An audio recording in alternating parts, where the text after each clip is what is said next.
Eto mga idol, panoorin natin si ate na ang ganda ng boses mga idol at talagang inasar pa niya ang kanyang kaibigan na broken hearted.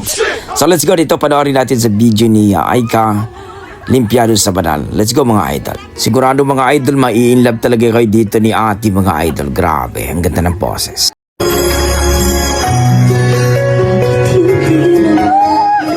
Ay, gatay, uy! Wow, grabe!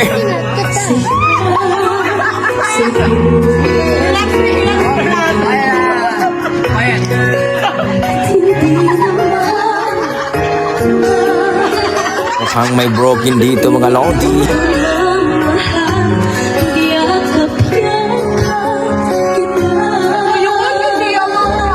Aray ko.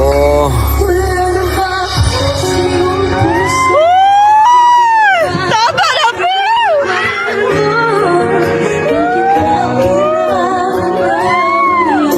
Front manager! Front manager!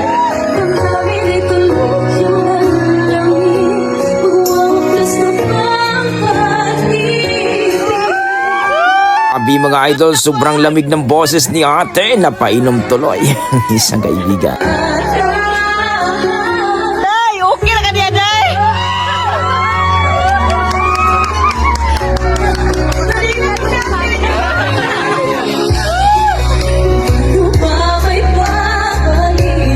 Ah, yan ka nabalik!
Ayun mga idol, grabe ang ganda ng boses ni ate mga idol at talagang wow, emotion.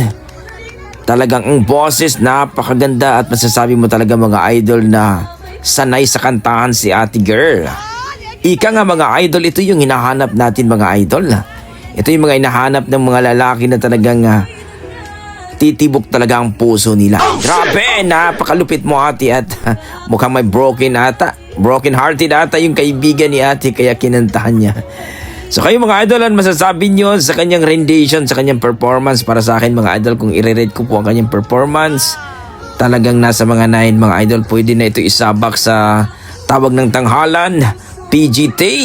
Any gatalin mga idol sa ating bansa ay talagang malupet. Napakaganda. Ika nga, parang Moira ang datingan mga idol. So kayo mga idol, ano masasabi nyo sa kanyang performance ni Ma'am Aika Limpiado sa Banal, kung siya nga pa itong kumanta mga idol? Please comment down below mga idol para ating pag-usapan. Yan ang ating mga dugong Pinoy pagdating sa kantahan, talaga malupit talaga ang ating mga dugong Pinoy. Okay, hanggang dito na ko mga idol.